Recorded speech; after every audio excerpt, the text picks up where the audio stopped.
Made with the resources of the 2007-2013 PSR Calabria Measure 421, transnational cooperation project network of food roots and taste culture.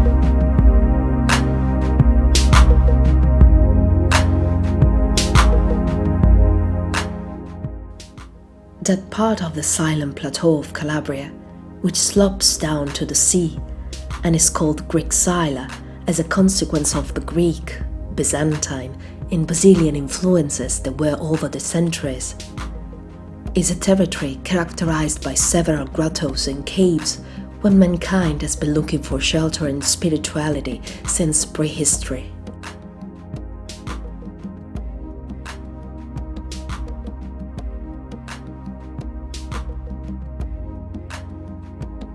The first route for visiting the Greek Sila starts in Cariati, travels through the towns of Torrevecchia, Scalaceli and Campana, and finishes at Mandatoriccio.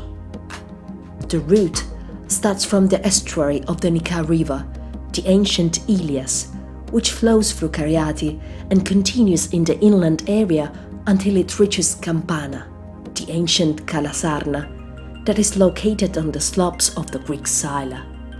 To get there, the river flows through Scalaceli, which is considered a Matera in miniature because of its several grottos dug in its old town center, and Mandatoriccio, that was once a place for transhumans and nowadays is a modern town preserving, however, some ancient traditions such as the log manufacturing to make beautiful smoking pipes. The second route starts in Pietrapaola, travels through the towns of Mandatoriccio, Bocchigliero and Longobucco, and finishes at Calopezzati. The route starts from the charming Pietrapaola, whose name derives from Pietrapia and means the place of the cliff, which is scattered with hermit grottos.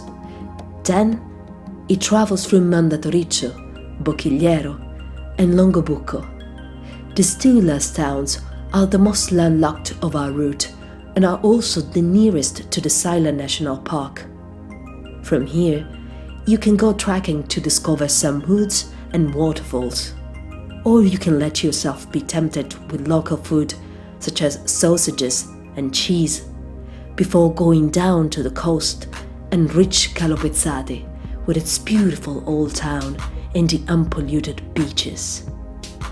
The third route starts in Mirto, travels through the towns of Crosia, Caloveto, Cropalati, Paludi, and finishes at Rossano. Starting from the lovely beach of Mirto, you go up following the coast of the river Trionto, whose riverbank serves as a natural boundary. On the left of the riverbank, you find the towns of Mirto, Crosia, and Caloveto, that is a charming town perched on a fascinating cliff. On the right of the riverbank, you find the towns of Cropalati, Paludi, and Rossano. Cropalati is historically known for the production of bricks. Paludi is famous for one of the most grand and pleasing archaeological area of our region, whose name is Castiglione, and Rossano, an important bishop see, is a treasure chest of art, history, religion, culture, and traditions.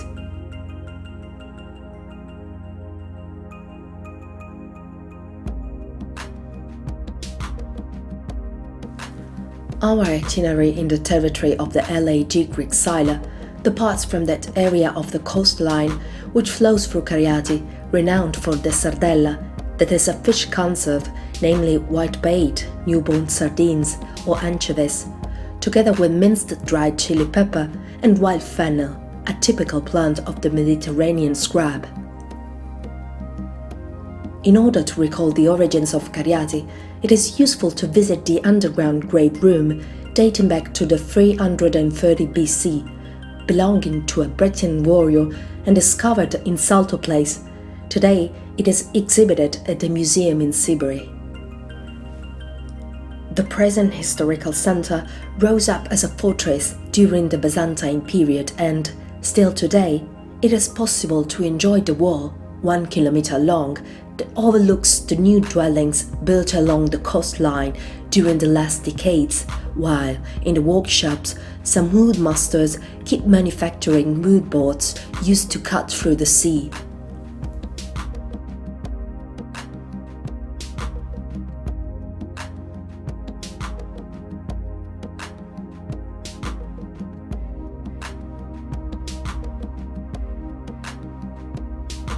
Within the city wall, it is worth visiting the Episcopal Palace that was built in 1600 by Bishop Francesco Gonzaga, where you can find an ancient and magnificent library and a seminary together with several churches and titled palaces.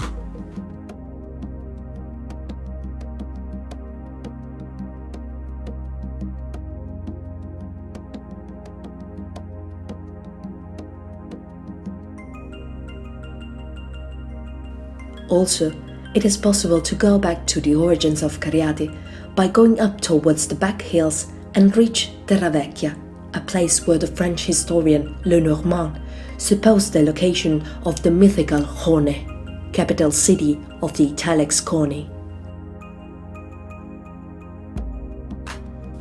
The very name Terravecchia, ancient land, refers to a more ancient area of the territory which is separated from the new lands where Cariati was eventually built. It is also worth visiting Pruia district, that was probably the location of a proto-historic village in which, together with the Hannibal walls in Pietrapaola and Cerasello village, functioned as a visual connection ring with Castiglione di Paludi and a centuries-old elm, over 210 years and located in the city's center square.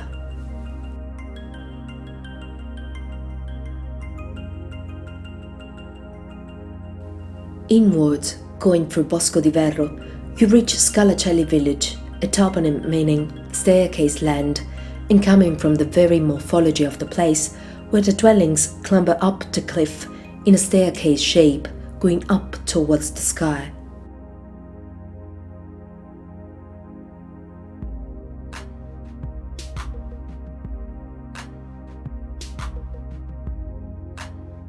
Some archaeological discoveries, a primitive stone sculpture representing an animal head, and the fossils of a starfish and a fish found in some caves in Castelluccio site, make us suppose that the human settlements date back to the Enotrian and Greek period already, so much that, according to the scholar Franco Sacco, the famous battle between Sibari and Crotone took place in 510 BC, right in this place. In the historical center, you can easily enjoy the site of a medieval castle located on the higher side of the hill, which belonged to the Spinelli princess family.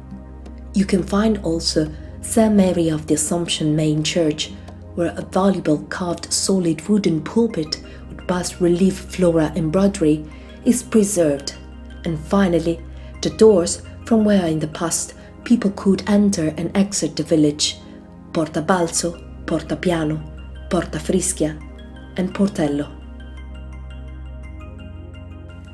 Going on towards the Sila, you reach Campana, the ancient Cala Sarna that, according to the tradition, was founded by Philoctete, an Homeric hero escaped from Malibea.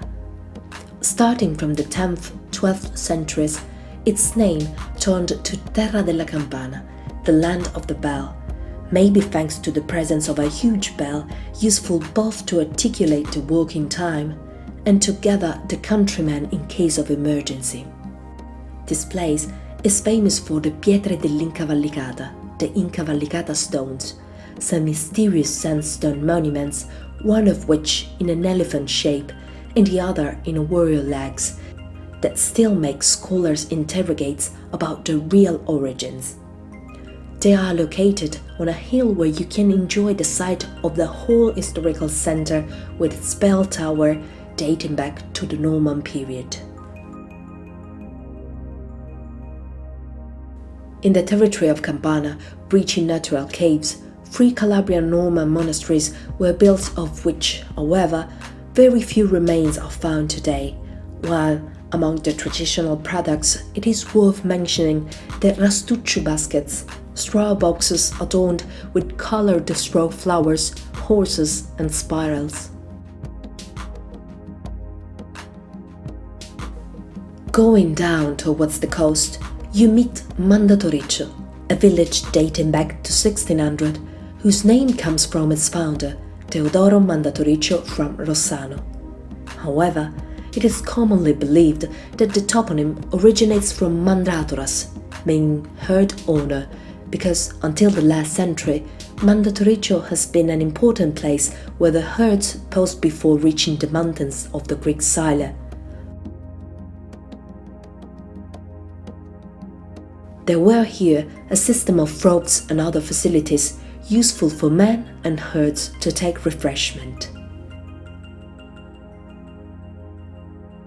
In fact, in August every year, in this village there's the festival of the Podolic veal, a strongly typical local product.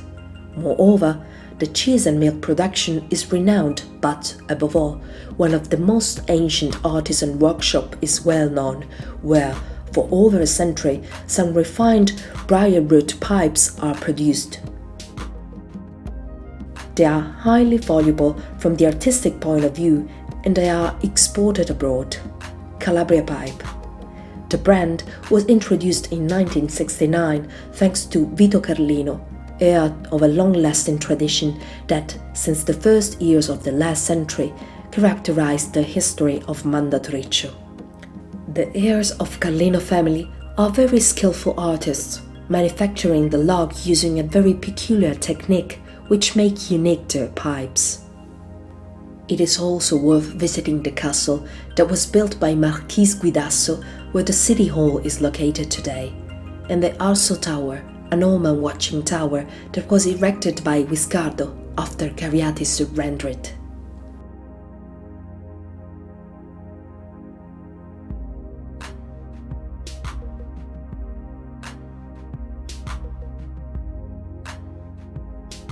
Our second itinerary departs from the coastline towards Pietrapaola, a suggestive village overlooked by a huge sandstone cliff with several grottos called Timpa del Castello, where, in the past, the Greek Byzantine monks retreated like hermits.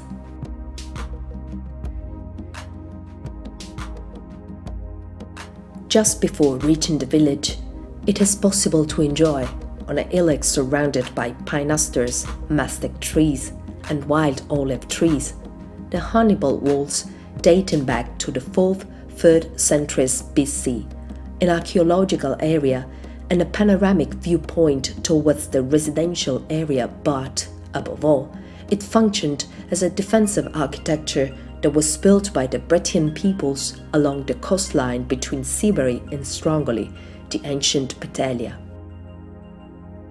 Once you reach the village, Grotta del Principe is worth a visit, a singular example of rock art made on a rocky structure called Rupe del Salvatore, Cliff of the Saviour, overlooking the ancient area of the village and the main church of St. Mary of the Graces, together with a series of smaller grottos which characterize the whole village.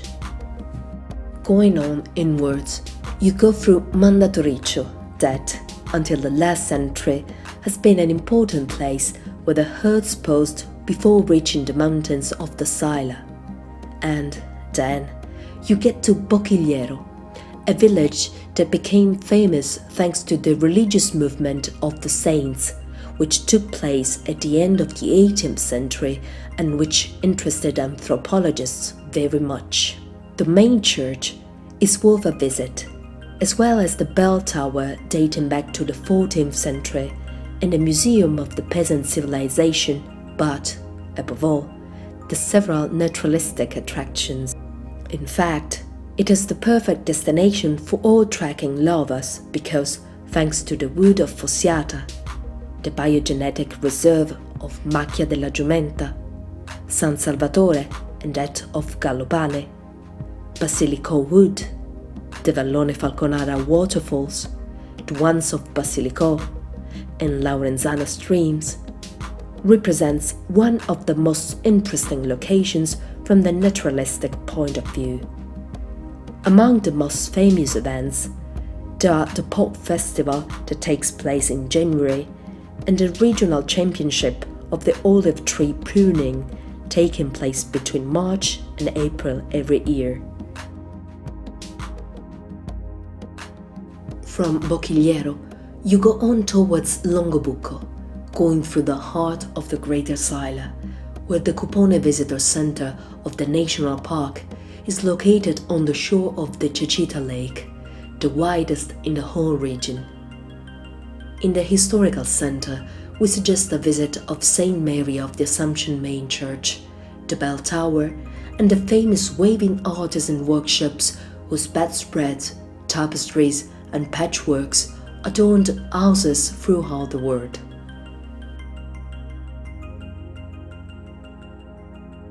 In the summertime, walking through the houses of the historical center, you can easily meet pipumpilato, chili peppers gathered in a row and let dry out for subsequent milling, that embellish the balconies of the houses, and still gastronomically, the sacchietto is produced here, a typical salami that is going to be presided over by slow food. Also, Longobucco is a point of departure for naturalistic excursions along the canyons of Trionto River, as well as through mysterious and fascinating places such as the mountain opposite the village, where 3 huge boulders rise up. In the biggest one, called A Pedra Iragnacita, that is, the Stone of the Lady Bride, there is a cave overlooking the valley of Trionto where, according to the legend, the cruel Alibante lived, a sort of Ulysses.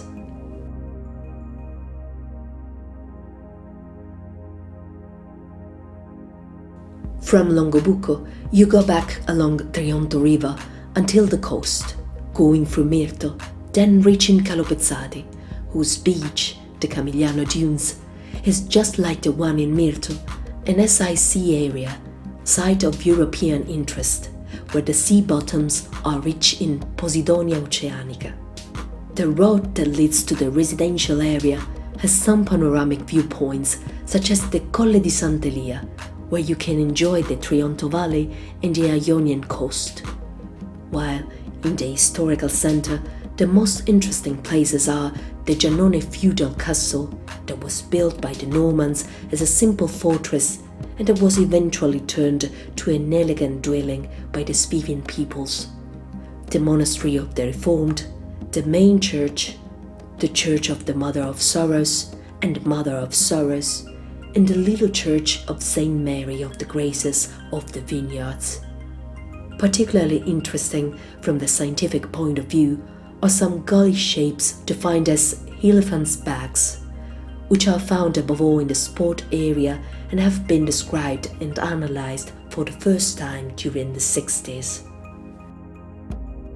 You depart from Mirto. Here, near the sea, you can find a site of European interest called Macchia della Bura, whose opposite sea bottoms are rich in Posidonia oceanica, a fundamental aquatic plant for the sea ecosystem.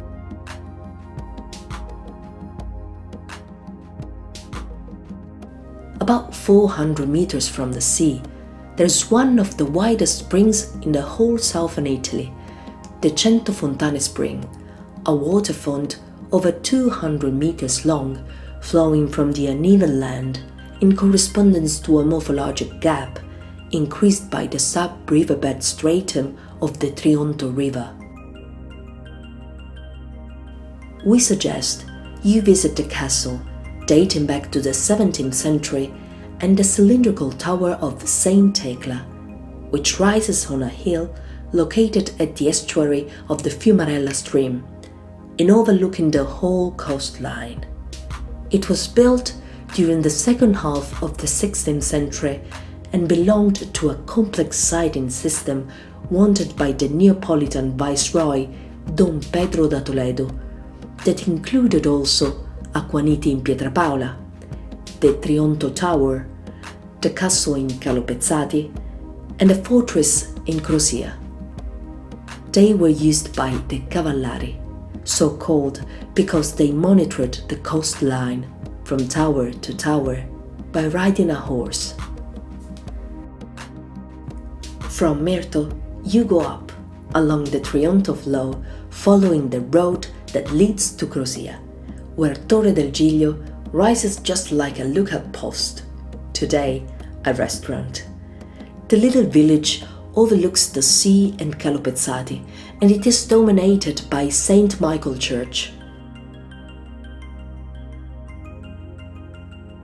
Going back to the Trionto and towards the hinterland, you get to Caloveto, a suggestive village that was built following the settlement of some monks around the 9th century, whose origins are probably found among the Brettian evidences discovered in Cerasello site, that was built on a sandstone cliff scattered with grottos, the most famous of which is that of Saint John Calibita, which the name Caloveto comes from.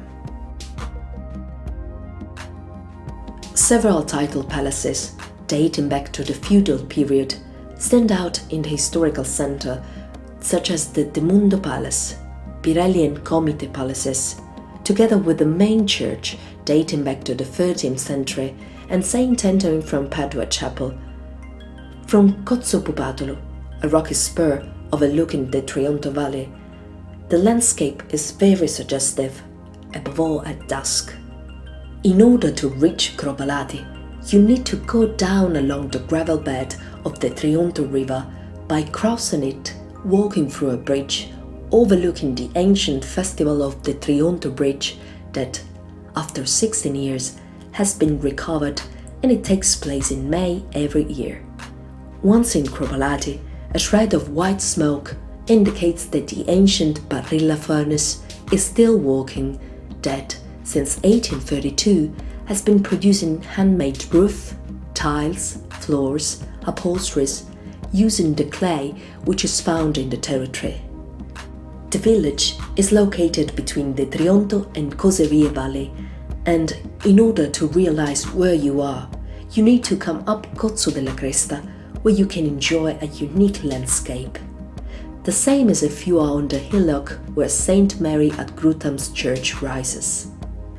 The surroundings of Cropalati are also scattered with grottos that you can see by traveling along the road that leads to Paludi, while in the historical center it is worth visiting the main church. Before reaching Paludi, you cross Coserie River, where, especially during the summertime, all canyoning and naturalistic excursion lovers can undertake the activities of canyoning by going up to get a breathtaking canyon. The main attraction in Paludi is the archaeological area in Castiglione site.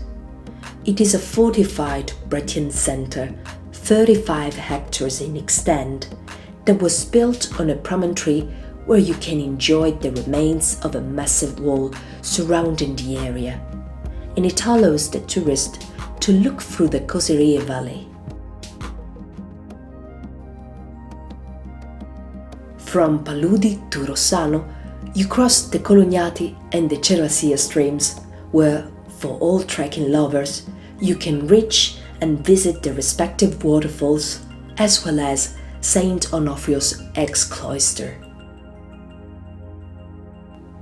Before reaching Rossano, following the road that leads to the Sila, you get to Cozzo del Pesco site, a wonderful wood of 102 hectares scattered with chestnut and centuries-old maple trees, overlooking the Gulf in Corigliano, that will seduce you because of its typical quietness and beauty.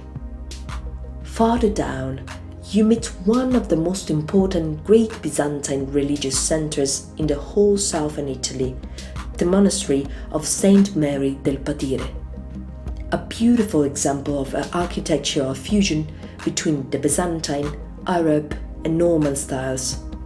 Rossano rises on a massive promontory and owes the name to its very morphologic feature from the Greek Rusion and Akron.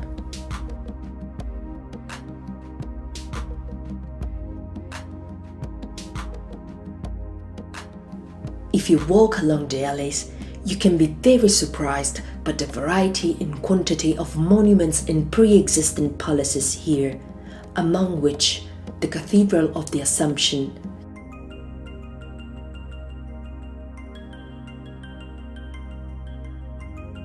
the churches of Saint Mark of the Panagia, Saint Nile, Saint Dominic, Madonna del Pilerio, Saint Bernardine.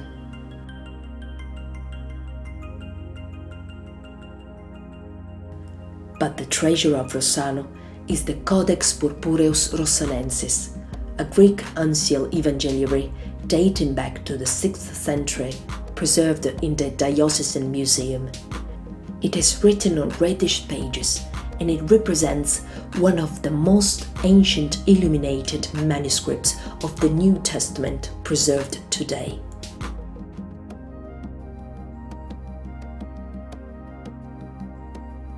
Going towards the sea, there is the Norman tower called Saint Angel or Starry, because of its peculiar architecture, starry-bottomed with 4 bastions diamond tip shape. Finally, in Rossano, you can find an ancient factory that became famous for the licorice manufacture.